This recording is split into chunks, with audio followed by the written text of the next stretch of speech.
Hello my dear students, welcome to our channel Sanguntlam Academy. In the previous classes, we have discussed about electrostatics and the chapters inside electrostatics. In this class, we will discuss about introduction of charges and the property of electric charge. चलिए समझते हैं हम लोग charge का introduction के बारे में. Charge basically होता क्या है? चार्ज को वैसे डिफाइन करना थोड़ा सा टिपिकल वर्क है, इसीलिए हम लोग चार्ज को बोलेंगे इट इज़ द प्रॉपर्टी, और बोल सकते हैं it is the basic property of any substances due to which it can interact electrically और मैग्नेटिकली. अगर हमसे कोई पूछे आपकी मास को डिफाइन कीजिए, तो वैसे तो मास को डिफाइन करना पॉसिबल नहीं है, उसी तरह से चार्ज को डिफाइन करना पॉसिबल नहीं है, लेकिन हम ऐसा कहेंगे कि चार्ज हो, मास हो, वॉल्यूम हो, ये सब सब्सटेंसेस की इंटरनल प्रॉपर्टी होती है, उसकी इंट्रिंसिक प्रॉपर्टी होती है. उसी तरह से हम चार्ज के बारे में बोलेंगे कि चार्ज जो है वो किसी भी सब्सटेंसेस की इंट्रिंसिक प्रॉपर्टी है जिसकी वजह से वह इलेक्ट्रिकली और मैग्नेटिकली इंटरैक्ट करता है. सपोज कीजिए कि मैं एक चार्ज बॉडी हूँ और आप एक चार्ज बॉडी हैं. अगर आप मेरे पास आएंगे तो अगर मेरा चार्ज और आपके चार्ज के बीच में एक इलेक्ट्रिकल इफेक्ट लगेगा, हो सकता है वहाँ पे इलेक्ट्रिकल फोर्स लगे, अट्रैक्शन हो सकती है, रिपल्सन हो सकता है, डिपेंड करेगा कि नेचर कैसा है. इसी तरह से हम कहेंगे कि चार्ज जो है किसी भी सब्सटेंसेस की बेसिक प्रॉपर्टी होती है जिसकी वजह से वो सब्सटेंस इलेक्ट्रिकली या फिर मैग्नेटिकली इंटरैक्ट करता है. चलिए देखते हैं. It is the intrinsic property of substances due to which they can interact electrically और मैग्नेटिकली विथ ईच अदर. आप चाहो तो इसको ऐसे भी डिफाइन कर सकते हो. In other words, charge is the property associated with matter due to which it produces and experiences. ये प्रोड्यूस भी कर सकता है और एक्सपीरियंस भी कर सकता है इलेक्ट्रिकल एंड मैग्नेटिक इफेक्ट. आने वाले क्लासेस में हम लोग धीरे धीरे जानेंगे कि कैसे कोई चार्ज बॉडी अपने आसपास में इलेक्ट्रिकल इफेक्ट प्रोड्यूस करता है. जब हम लोग मैग्नेटिज्म पढ़ेंगे तो वहाँ पे समझेंगे कि क्या कोई चार्ज बॉडी अपने विसिनिटी में मैग्नेटिक इफेक्ट प्रोड्यूस कर सकते हैं. इन सब चीज़ों को हम लोग आने वाले क्लासेस में अच्छे से समझेंगे. बस इस टाइम पे आप ये समझ लीजिए कि चार्ज जो होता है किसी भी सब्सटेंसेस की इंट्रिंसिक मीन्स उसके अंदर की प्रॉपर्टी होती है जिसकी वजह से वह इलेक्ट्रिकली या फिर मैग्नेटिकली इंटरैक्ट करते हैं. अब इसके बाद हम लोग देखेंगे बेसिक प्रॉपर्टी ऑफ चार्जेस, कि चार्ज की कुछ बेसिक प्रॉपर्टी होती है. अब बेसिक प्रॉपर्टी में क्या क्या है? जो फर्स्ट प्रॉपर्टी है चार्ज की वह यह है कि it is a scalar quantity. जो चार्ज जो होते हैं वो एक स्केलर क्वांटिटी है, जैसा कि आप लोगों ने क्लास 11th में पढ़ा होगा. स्केलर क्वांटिटी, वेक्टर क्वांटिटी और एक और से अलग क्लास के क्वांटिटी आते हैं जिनको हम बोलते हैं टेंसर क्वांटिटी. तो ये सब चीज़ें हम लोग ऑलरेडी जानते हैं. फिर समझते हैं कि चार्ज जो है सो स्केलर क्वांटिटी है. इसका मतलब क्या हुआ? इसका मतलब ये हुआ कि हमें अगर किसी चार्ज को ऐड करना है या सब्सट्रैक्ट करना है तो हमें अलजेब्राइकली मेथड से कर सकते हैं उसे. इसके लिए कोई अलग स्पेशल रूल की कोई ज़रूरत नहीं है. इसका मतलब हुआ कि कोई चार्ज अगर स्केलर क्वांटिटी है, this means we can add two charges algebraically. Okay जी. अब ये चार्ज बेसिकली दिखाता है क्या चीज़ को, किस चीज़ को रिप्रेजेंट करता है? तो चार्ज रिप्रेजेंट करता है एक्सेस या फिर डेफिशिएंसी ऑफ इलेक्ट्रॉन. देखिए, माइकल फैराडे ने अपने एक्सपेरिमेंटल एनालिसिस के बेसिस पे यह बताया था कि एटम्स आर इलेक्ट्रिकली न्यूट्रल, और उन्होंने इस चीज़ को डेमोन्स्ट्रेट किया था अपने एक्सपेरिमेंट के बेसिस पे. और वहीं से उन्होंने बताया थे कि अगर किसी भी सब्सटेंस के ऊपर, मैटर के ऊपर कोई चार्ज प्रोड्यूस होते हैं, इसका मतलब ये है कि with in the atoms electron और प्रोटॉन की जो नंबर्स है वो डिसबैलेंस हो गए हैं. जैसे अगर हम बात कर लें छोटा सा एग्जाम्पल्स लेकर के, कि ये है आपका न्यूक्लियस और ये पूरा बन गया एक एटम. तो according to Michael Faraday atoms are electrically neutral. ये चीज़ें वो अपने एक्सपेरिमेंट के बेसिस पे बता चुके हैं बहुत पहले ही.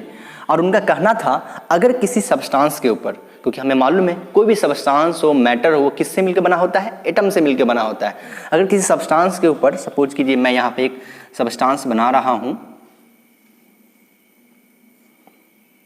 इस फिगर को समझ लीजिए थोड़ा सा. ये एक सब्सटेंस है. अगर इसके ऊपर मान लेते हैं कि पॉजिटिवली चार्ज दिया गया है, इसका मतलब क्या हुआ? इसके अंदर जो एटम्स हैं, उस एटम्स के अंदर जो इलेक्ट्रॉन्स और प्रोटॉन हैं उनके नंबर में डिसबैलेंस हुआ है. अगर किसी सब्सटेंस के ऊपर लिखा हुआ हो इस तरह से पॉजिटिवली चार्ज और कोई सब्सटेंस कुछ इस तरह से हैं, तीन सिनेरियो हम समझेंगे इनको. इस पे कोई चार्जेस नहीं है, इस पे पॉजिटिवली चार्जेस हैं और इस पे निगेटिवली चार्ज हम दे देते हैं, इस पे निगेटिवली चार्ज हैं, तब क्या होने वाला है? निगेटिव चार्ज जो है यह रिप्रेजेंट करता है एक्सेस ऑफ इलेक्ट्रॉन। तो हम लोग कहेंगे it represents excess of electron. जो पॉजिटिव चार्ज है यह दिखाते हैं डेफिशिएंसी मीन्स कमी, डेफिशिएंसी ऑफ इलेक्ट्रॉन। और जिस पे कोई चार्जेस नहीं है इसका मतलब है number of electron must be equals to number of proton. और इस चीज़ों के बारे में माइकल फैराडे ने बताया था अपने एक्सपेरिमेंट के बेसिस पे कि जितने भी एटम्स होते हैं वो इलेक्ट्रिकली न्यूट्रल होते हैं। इसका मतलब ये कैसा है? न्यूट्रल सबस्टांसेस हैं। तो न्यूट्रल सबस्टांस में क्या होते हैं? जो नंबर ऑफ इलेक्ट्रॉन इक्वल होते हैं नंबर ऑफ प्रोटॉन के। अगर किसी सब्सटेंस के ऊपर पॉजिटिवली चार्ज है इसका मतलब ये हुआ कि यहाँ पे नंबर ऑफ इलेक्ट्रॉन जो है वो कम हो जाएंगे नंबर ऑफ प्रोटॉन से, और यहाँ पे अगर एक्सेस ऑफ इलेक्ट्रॉन है इसका मतलब हुआ number of electron greater than number of proton. तो यही चीज़ हमने लिखा हुआ है, charge is a scalar quantity and can be of two types only as positive and negative. This is because, क्योंकि ये स्केलर क्वांटिटी है इसीलिए, this is because it can be added algebraically and represents excess and deficiency of electrons. I hope आपको ये चीज़ें अच्छे से clear हो गई होगी। इनके बाद हम लोग मूव करेंगे प्रॉपर्टी नंबर 2 की तरफ, क्वांटाइजेशन ऑफ चार्ज। चलिए समझते हैं सेकेंड प्रॉपर्टी क्या है, क्वांटाइजेशन ऑफ चार्ज। पहले समझेंगे क्वांटाइजेशन होता क्या है। क्वांटाइजेशन की मतलब होती है डिस्क्रीट वैल्यू, मीन्स कोई फिक्स्ड वैल्यू को हम बोलेंगे क्वांटाइजेशन। अब इस चार्ज के केस में चार्ज क्वांटाइज्ड होते हैं, इस चीज़ को समझेंगे। देखिए जब किसी भी बॉडी के ऊपर चार्ज आएगा तो चार्ज कैसे आएगा? या तो उसके ऊपर हम इलेक्ट्रॉन्स देंगे तो उसके ऊपर निगेटिवली चार्ज आएगा, या फिर वहाँ से इलेक्ट्रॉन्स निकालेंगे तो उसके ऊपर पॉजिटिवली चार्ज आएगा। इसका मतलब आइदर गेनिंग ऑफ इलेक्ट्रॉन्स या फिर रिमूवल या फिर लॉस ऑफ इलेक्ट्रॉन्स की वजह से बॉडी के ऊपर चार्ज आती है। तो जब कभी भी किसी बॉडी के ऊपर चार्ज आएगी इसका मतलब होगा या तो उस बॉडी ने इलेक्ट्रॉन्स को गेन किया है या फिर उस बॉडी ने इलेक्ट्रॉन्स को लूज किया हुआ है। तो इलेक्ट्रॉन्स को गेन करेगा या फिर लूज करेगा। सपोज कीजिए कि ये कुछ सिनारियो होने वाले हैं, ये एक बॉडी है। अगर आप यहाँ से इलेक्ट्रॉन्स निकालोगे तो एक इलेक्ट्रॉन निकालोगे या फिर 2 इलेक्ट्रॉन निकालोगे या फिर 3 इलेक्ट्रॉन निकालोगे, ऐसे ही करके कुछ नंबर्स ऑफ इलेक्ट्रॉन्स निकालोगे, है ना। अगर यहाँ से लॉस कर रहे हैं या फिर रिमूव करेंगे तो अगर आप इसको इलेक्ट्रॉन्स दोगे, निगेटिवली चार्ज बनाना है आपको, तो क्या करेंगे? इसको 1 इलेक्ट्रॉन देंगे या फिर 2 इलेक्ट्रॉन देंगे या फिर 3 इलेक्ट्रॉन देंगे या फिर मल्टीपल ऑफ इलेक्ट्रॉन्स में देने वाले हैं इसको, हाँ जी। तो इसके ऊपर चार्ज आया, कैसा चार्ज आएगा? निगेटिवली चार्ज आएगा। लॉस की वजह से आता है पॉजिटिवली चार्ज होगा, और गेनिंग की वजह से क्या होगा? निगेटिवली चार्ज होगा हमारा बॉडी। इसी चीज को मैथमेटिकली हम लोग दिखाते हैं कि जब बॉडी के ऊपर कोई चार्ज आ रहा है, वो चार्ज है क्या? Capital Q is equals to, अब हमें पता नहीं है कि वहाँ पे लॉस हो रहा है या फिर गेन हो रहा है, वो तो देखने के बाद मालूम चला कि सिचुएशन कैसा है, इसी लिखेंगे प्लस माइनस। प्लस मीन्स क्या हुआ? लॉस ऑफ इलेक्ट्रॉन, माइनस का मतलब हुआ गेन ऑफ इलेक्ट्रॉन। ये दिखाता है आपको एक्सेस ऑफ इलेक्ट्रॉन्स। और यहाँ पर क्या है? एन यहाँ पर क्या है? Number, integer number. तो यहाँ पर लिखेंगे Q is equals to plus minus NE। तो हम लिख सकते हैं इसको mathematically Q is equals to plus minus NE। ये दिखा रहा है क्वांटाइजेशन ऑफ इलेक्ट्रिक चार्ज। पहले समझते हैं क्या लिखा हुआ यहाँ पर। Electric charge is quantized in nature. इसका मतलब हुआ किसी भी बॉडी के ऊपर जो चार्ज आएगा वो एक फिक्स्ड वैल्यू होगी, वो एक डिस्क्रीट वैल्यू होगी, अपने मन से कुछ भी वैल्यू नहीं सकता है। जैसे आप यहाँ से ऐसा नहीं करोगे कि 1.5 इलेक्ट्रॉन निकाल दोगे, 1.5 इलेक्ट्रॉन नहीं निकाल दोगे, 2.5 इलेक्ट्रॉन नहीं निकाल दोगे, 3.5 इलेक्ट्रॉन नहीं निकाल दोगे। हमेशा इलेक्ट्रॉन निकालोगे तो वो इंटीजर मल्टीपल होगा। इलेक्ट्रॉन जो होंगे वो हमेशा इंटीग्रल मल्टीपल होगा इलेक्ट्रॉनिक चार्ज का। अपने मन से कुछ नहीं निकाल लेना है। आप ऐसे समझ लीजिए कि आप चावल खाते हो, चावल जब खाते हो तो 1 दाना खाते हो, 2 दाना खाते हो, 1 प्लेट खाओगे तो उसमें भी दाना होंगे चावल के दाने। ऐसा तो कभी नहीं बोलते ना कि दाने का आधा दाना खाएंगे, पौना दाना खाएंगे। इसका मतलब कि अब एक फिक्स्ड वैल्यू के टर्म में आप लोग खाओगे। हाँ, ये अलग बात है कि चावल की क्वांटिटी बहुत बड़ी हो आती है तो वहाँ पे एक चावल्स के दाने को हम लोग इग्नोर मार देते हैं। तो वही चीज़ है, इसके ऊपर भी डिस्कशन हम लोग करेंगे। क्या है? It is because of charging of any body depends on loss और गेन ऑफ इलेक्ट्रॉन। जब किसी बॉडी के ऊपर चार्ज देना है तो या तो वहाँ पे क्या करना पड़ेगा, लॉस या फिर gain of electrons. We can not transfer the electrons in fractional number, कभी भी हम लोग इलेक्ट्रॉन्स को फ्रैक्शनल नंबर में ट्रांसफर नहीं कर सकते हैं। And hence charge on any body is integral multiple of fundamental charge e. इसीलिए हम लोग बोलेंगे कि charge is quantize in nature and it is mathematically represented as Q is equals to plus minus n e. लेकिन अगर हम लोग बड़े लेवल पे बात करेंगे, एट लार्ज स्केल, उस टाइम पे हम लोग क्वांटाइजेशन ऑफ चार्ज को इग्नोर मार देते हैं, नेगलेक्ट करते हैं। क्यों? जब आप छोटे लेवल पे बात करोगे तो हम बोलेंगे कि चावल जो हम खा रहे हैं वो क्या है, एक डिस्क्रीट वैल्यू है, 1 दाना 2 दाना 3 दाना। लेकिन अब मान लीजिए हम प्लेट में चावल के रखे हुए हैं तो थोड़े ना काउंट करने जाएंगे कि हाँ 1 दाना है, 2 दाना 3 दाना, वो इन्फिनाइट नंबर ऑफ होने वाले हैं।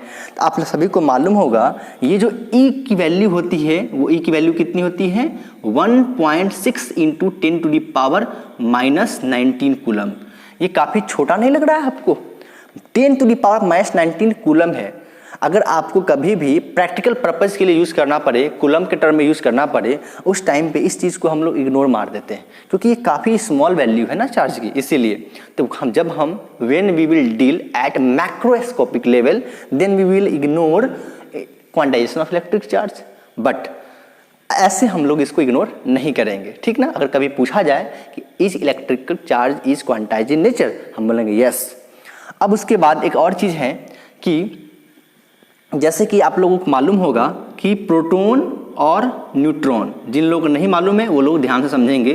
प्रोटॉन और न्यूट्रॉन जब इनको ब्रेक किया आता है, तोड़ा आता है, तो यहाँ से मिलते हैं क्वार्क्स पार्टिकल। हमने 11th क्लास में आप लोगों को पढ़ाया था क्वार्क्स पार्टिकल्स के बारे में।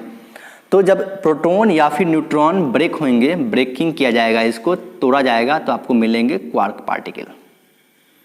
तो क्वार्क जो पार्टिकल होते हैं उनके ऊपर चार्ज होता है ±1/3e या फिर ±2/3e। अब ये जो आप देख रहे हो +-1/3 या फिर +-2/3, ये बेसिकली क्या है, इंटीजर मल्टीपल। जो आप इलेक्ट्रॉनिक चार्ज देख रहे हो इसका इंटीजर मल्टीपल है? मैं बोलूँगा बिल्कुल भी नहीं है, ये तो फ्रैक्शनल मल्टीपल आ रहा है ना, 1/3 है, 2/3 है, ये इलेक्ट्रॉनिक चार्ज का फ्रैक्शनल मल्टीपल है। तो यहाँ पे अब कहा जाएगा कि क्वांटाइजेशन ऑफ चार्ज जो है वो तो वैलिड नहीं रहा, इनवैलिड हो गया। लेकिन मैं बोलूँगा कि इस सिनारियो में भी जब आपके प्रोटॉन्स और न्यूट्रॉन्स की ब्रेकिंग होगी और वहाँ से क्वार्क पार्टिकल का प्रोडक्शन होगा, उस टाइम पे भी आपका quantization of charge is still valid, because ये जो क्वार्क पार्टिकल होते हैं ना, ये एक इंटरमीडिएट पार्टिकल होते हैं। मीन्स ये एक लंबे समय तक सस्टेन नहीं करते हैं, ये किसी रिएक्शन के बीच में इंटरमीडिएट स्टेज में प्रोड्यूस होंगे। At the end of reaction ये क्वार्क पार्टिकल का वहाँ से एग्जिस्टेंस खत्म हो आते हैं। तो हम बोलेंगे we can not isolate quark particle. तो मैं यहाँ पे लिखूँगा we can't isolate quark particle, quark particle, it can only be observed at intermediate stage, intermediate stage। at the end of reaction आपको ये क्या हो जाएंगे, इनकी एग्जिस्टेंस खत्म हो जाएंगी, और जिस चीज़ की एग्जिस्टेंस ही खत्म हो गई उसके ऊपर तो बात करना ही फिजूल है। इसीलिए अभी भी quantization of charge is still valid. So बोलेंगे that's why quantization of electric charge, quantization of electric charge is still valid. I hope आपको ये बातें समझ में आ गई होंगी कि क्वार्क पार्टिकल जो होता है उनका एग्जिस्टेंस रिएक्शन के लास्ट तक खत्म हो आते हैं, इनको हम लोग आइसोलेट नहीं कर सकते हैं। अगर इनको हम आइसोलेट कर पाते तब क्या होता, तब क्वांटाइजेशन ऑफ चार्ज वैलिड नहीं हो पाता, वो इनवैलिड हो पाता है। क्यों? क्योंकि क्वार्क के ऊपर जो चार्ज होता है वो होता है +-1/3 या फिर +-2/3, जो कि ई का फ्रैक्शनल मल्टीपल है। लेकिन हम लोग पढ़े हैं कि इलेक्ट्रिक चार्ज कैसे होते हैं, इंटीग्रल मल्टीपल होते हैं किसके, ई के, इसीलिए हम बोलते हैं electric charge are quantizes in nature. Okay, इसके बाद हम लोग मूव करेंगे प्रॉपर्टी नंबर 3 की तरफ।